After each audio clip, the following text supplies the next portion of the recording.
Hello class 11, today I'm going to start with a very new chapter and I'm going to do as you like it, and I'm going to do this from your rapid book. This is your rapid book, which is a textbook of English B Rapid Reader, a book on ESPN project. I hope all of you have by this time bought this book. So all of you take out to page number 13.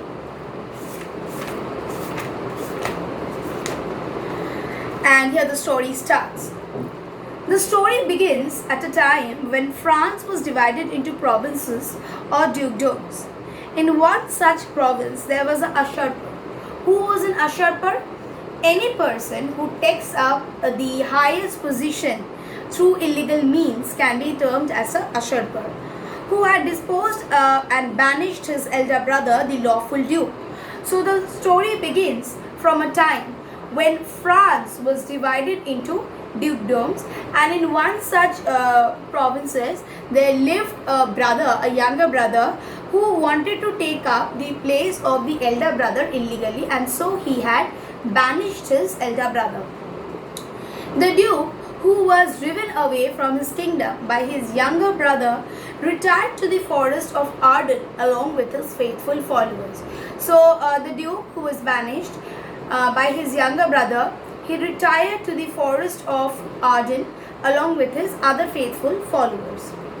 These people soon got accustomed to the lazy life of the forest, and these people, they got very habituated with the lazy life of the forest, okay? And they felt it to be more relaxing than the life of the court. Like because of the lockdown, you are in the house and you're so accustomed with it that I think you entirely forgot about your life in the school. Similarly, they felt it was much more relaxing to be in the forest. They led their life like that of Robin Hood of England, and to this forest many noble youths came and spent their leisure time as they did in the olden age. So in the golden age, how people used to live in the used to pass their leisure time and used to be in the forest, similarly they started being over there. In summer, they took rest under the shade of trees, watching the playful sports of forest deer. So in summer, they would see the forest deer. They even felt sad that they had to kill those deer for food, and the deer that they would see, they had to kill those deer for their food. In winter, when the cold wind blew, the duke suffered from cold but said, "These chilling winds which blow upon my body are true counselors." So in winter, when there was chilling winds, the duke used to think that even these chilling winds are far more better than flirtatious or flattering people. Flattering means someone who puts butter and says you are good in everything, you are very good, you are this, you are that, but they are not telling this to you from their heart. Rather, they are telling this to you, maybe they want to extract some kind of benefit from you. So here the duke is trying to say that these chilling winds, they are much more better, because they are not giving you any false proposition, they are not giving you any false hope, they are showing you what they are, and they do not allow you to expect or think them in a different way, right? Next, let's see. They do not flatter, but represent truly to me my condition, and though they bite sharply, their tooth is nothing like as keen as that of unkindness and ingratitude. He remarked that men might say against adversities, but there are some uses of poisonous toad. In this way the duke drew lessons from nature, and he found tongues in trees, books in the flowing streams, sermons in stones, and good in everything. So what did he say? He said that these winds, they represent my true condition. They don't flatter me. They bite and they show their ingratitude, but they do not allow me to hope anything extra from them. And he is also saying that these poisonous things, they are also important in life, because they show you the true nature or the true spirit of a man. But there are some uses of the poisonous toad, means although they are poisonous, but even then they would teach you some lesson in your life.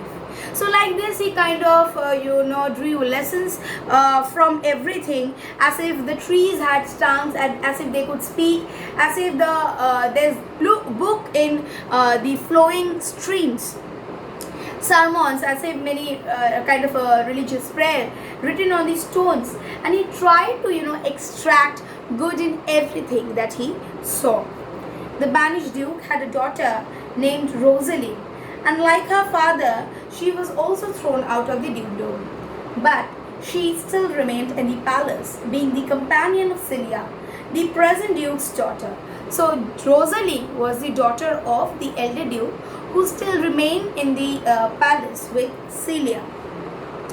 And unlike their father, Celia was the daughter of the younger duke, Rosaline was the daughter of the elder duke. But unlike their father, these two sisters, they were much more friendly. The effect of the relationship of their father did not fall on their relationship. The discord between the duke and his brother did not at all affect the friendship between the two sisters. In fact, Celia tried to comfort Rosaline whenever she became sad of thinking of her father. So Celia, she tried to comfort Rosaline whenever she thought about her father. One day when Celia was talking to Rosaline in her usual kind manner, a messenger came with the news that there would be a wrestling match and they could go and watch that if they so wanted.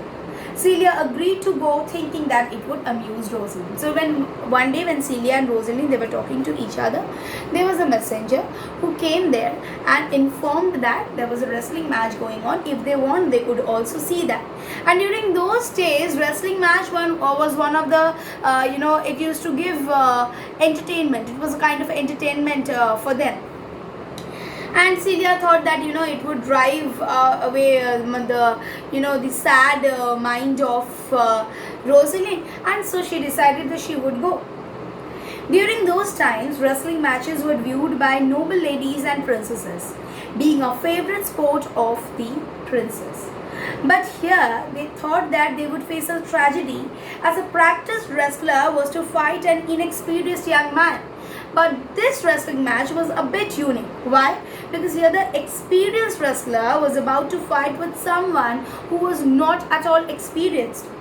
When the Duke saw that both the ladies had come to watch such an uneven match between a practiced wrestler and a young man, the Duke asked them to dissuade the young man from fighting. So when Duke found that both the ladies have come to see the match, so he requested the ladies to make sure that this inexperienced man doesn't fight. The Duke asked them to dissuade the young man from fighting. At first, Celia tried to resist the youth from taking up such an unequal challenge, and then Rosaline, by her kind words, tried to change his mind from the ensuring fight. But after hearing the entreaties of the ladies, the youth became all the more determined to prove his valor in front of the fair ladies. So what has happened? So the ladies requested him, and as the ladies requested him, his confidence grew more, and now as if he wanted to prove something to the ladies, and he became further more interested in proving himself. So I'll just keep it till this much. So the main points that we see over here is that elder Duke is banished by his brother, the younger Duke, and he retires to the forest of Arden, and they get very much habituated in the forest life. They feel that here it's much more, they are very accustomed with the lazy life. Then the messenger gives an information about the wrestling match to Rosaline and Celia. Celia is the daughter of the younger Duke.